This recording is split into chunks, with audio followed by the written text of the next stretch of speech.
Hey everybody, welcome back. This is Shane with Shane Media.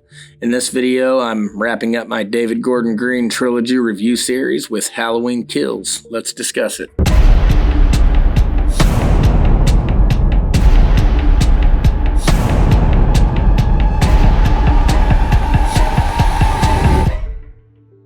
Alright, well, there's a lot to unpack here, guys. I have a few more problems with this movie than I did with 18 or Ends. Honestly, this video is probably going to be a bit more negative than my other two. It's definitely my least favorite of the trilogy. I don't hate it, I just have a lot of problems with it. So, as usual, I like to start with the things I did like because I try to be as positive as possible, but this movie definitely made it harder to do that. Alright, so jumping right into the positives here, I think the one thing we can all agree on, even those of you that don't like any of these movies, can agree that John Carpenter's score is the one constant in all three of these movies. The music rocks, so I don't think there's any one score in Kills that's as good as the Shape Hunts Allison in 18, so I think because of that one piece of music, 18 does edge out Kills just a little bit, but both movies have amazing scores. Same with Ends.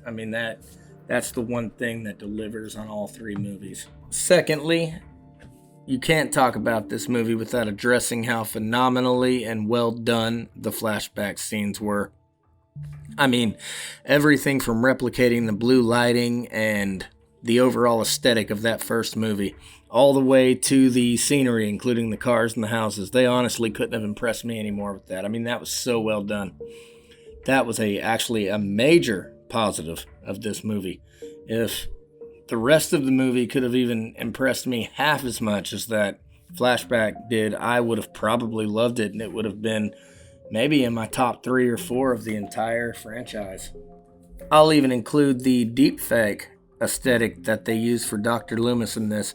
If you would have asked me before this movie came out if I wanted them to even attempt to recreate Dr. Loomis, I would have said hell no. But I was actually pleasantly surprised. Then there's the flashback Michael, which I'm going to put in the same category as Loomis tenfold.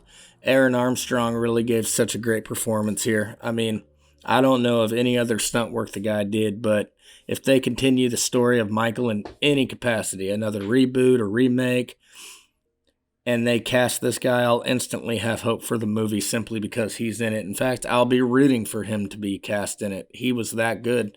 I don't want to say he's as good or better than James Jude Courtney. They were different. Aaron Armstrong was trying to portray a younger Michael, whereas James Jude Courtney was trying to bring the essence of Michael, but also show us an older, more seasoned Michael, I guess. So I'm not going to compare them, but they were both just so good in the movie. The next positive that I can't not include is the man himself, Michael Myers. What can be said about this performance that honestly hasn't already been said? James Courtney is almost universally loved, even by the people who don't particularly like this trilogy. I think almost everybody agrees that he's either the best or, in the very least, top 3 Michael Myers of all time, myself included.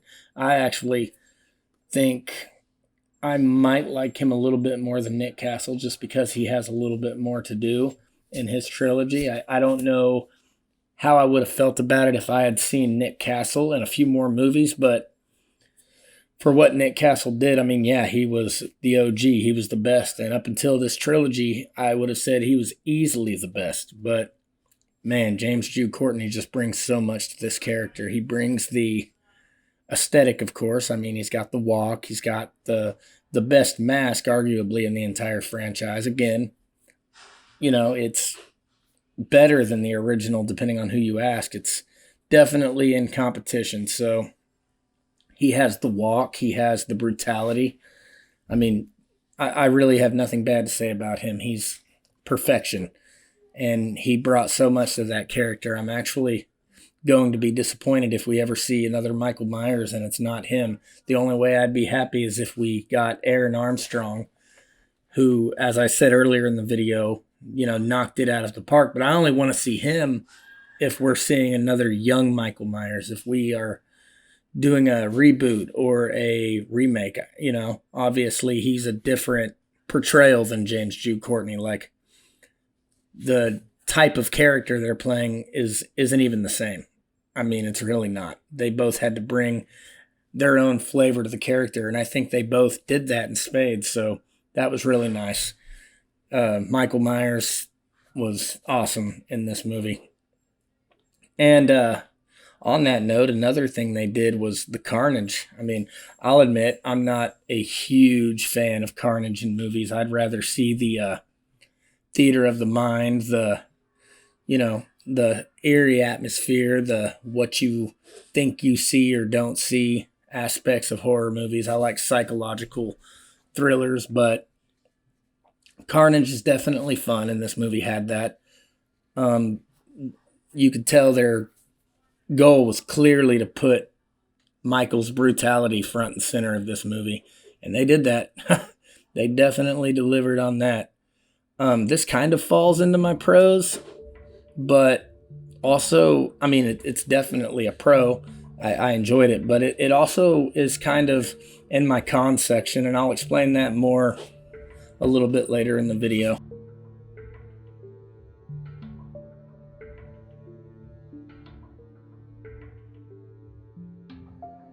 And the last really good thing I can say about this movie is it was nice to see some familiar faces return back to the franchise. We haven't seen Kyle Richards since the first movie. We haven't seen Charles Cyphers since the second movie. But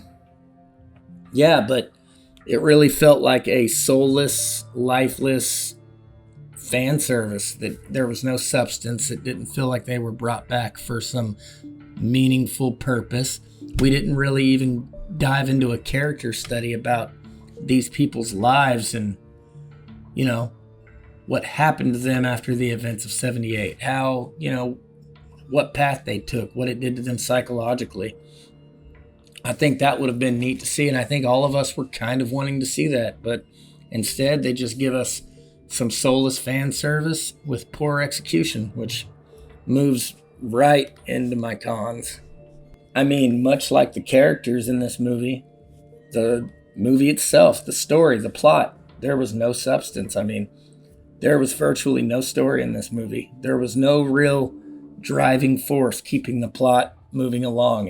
It felt bland, and what little bit they did give us, I felt like it fell very flat. And you combine that with all the cringy dialogue, it just made for a very unenjoyable first experience. And that was sad, because my first experience with 2018 was so good. It's like they acknowledged that the fans loved all of that bone-chilling and epic Shakespearean dialogue that Donald Pleasance gave us, definitely in the first movie, but even throughout the franchise. And they tried to split that dialogue up between a few characters in this movie, but it was just done so poorly, and again, very cringeworthy. The reality is the original Halloween was lightning in a bottle. I mean, I don't think anybody denies that. You had the brilliant direction and script writing of John Carpenter and Deborah Hill. Combine that with the elegant and superior acting chops of Donald Pleasance, and it made for an epic experience that really can't and shouldn't even be tried to be replicated again. And all of that was painfully absent in this movie, and it was made painfully clear that it was absent when they tried it. They actually went out of their way to try and replicate it, and it made you miss Donald Pleasance that much more. So that was a very big problem for me. I actually would dock it quite a bit on that alone. Honestly, to me, it really felt like behind the scenes there was some competition going on between Jamie Lee Curtis, Anthony Michael Hall, and Will Patton to see who could come up with the most cringy dialogue. And it's like they just threw everything at the wall, and the filmmakers just said, screw it, let's keep it all. We're throwing it all in there. Something's bound to stick with the audience. That's how I felt. I hated it. I was dealing with secondhand embarrassment for these actors just watching this movie in the theater. I had actually taken my dad to see this movie with me because I loved the first one. I thought he would enjoy it. And, he's not much of a horror fan, but he liked 2018, so I talked him into going to see this, but I couldn't even look at him. I was too embarrassed. I was like, man, I had no idea this movie was going to have such an embarrassing script. Like, yeah, secondhand embarrassment and my own embarrassment for bringing somebody to see that. It was not an enjoyable experience for me, that's for sure.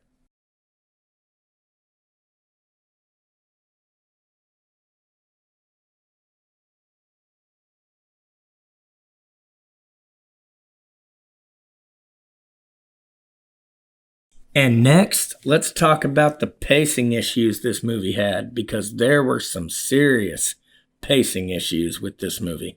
It feels like it was just jumping all over the place with no through lines whatsoever.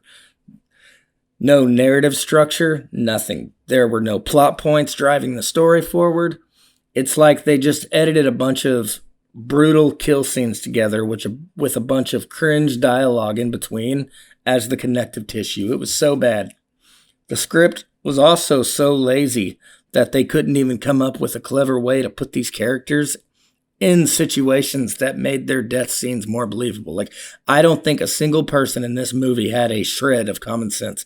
The script literally depended on every single person to be as dumb as possible. And if you ask me, that honestly takes away from the character of Michael Myers, the mystique of Michael. Because what made Michael so scary, what made him so much of a threat in that first film and, the good sequels, is that it's so hard to outsmart him. He's an instinctual force of nature with that supernatural edge driving him. You'd appreciate that aspect of him when you make everybody around him so incredibly stupid. I don't think a single character in this movie made a good decision. I mean, I know I said that, I'm repeating myself, but it had me so frustrated. If you're a Friday the 13th fan, you'll probably enjoy this movie, and I don't even mean that as an insult. Almost every Friday fan I know basically is happy to admit that, Friday is very empty in the story department. It's just, you've got a cool killer and you got a bunch of cool kill scenes, and they're happy with that, and there's nothing wrong with that. That's what that franchise built itself on. It wasn't trying to be anything more than a fun, campy slasher.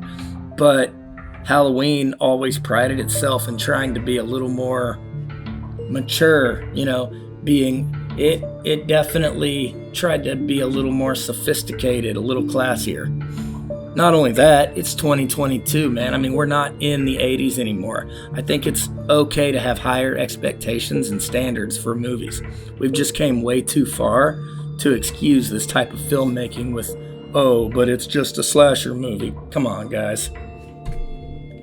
I know this may be a hot take, but I honestly and truly believe Halloween Ends could be greatly improved by retroactively changing things in Halloween Kills. I say that because Ends, at least on its own merits, is actually a good movie.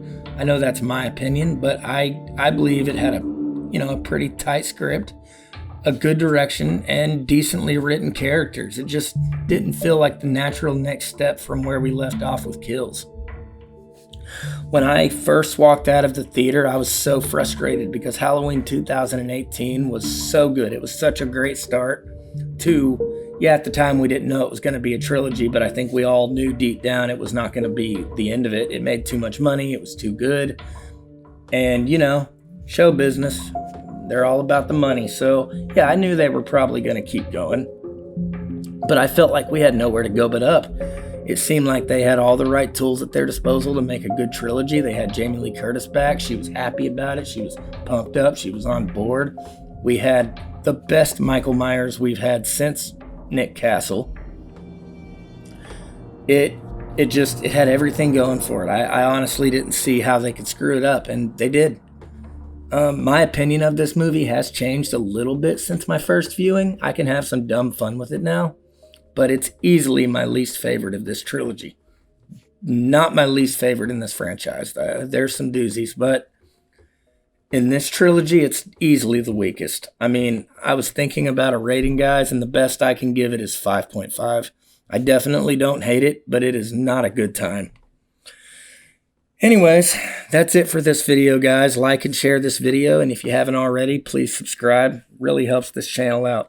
Thanks for watching, and I'll catch you guys on the next one.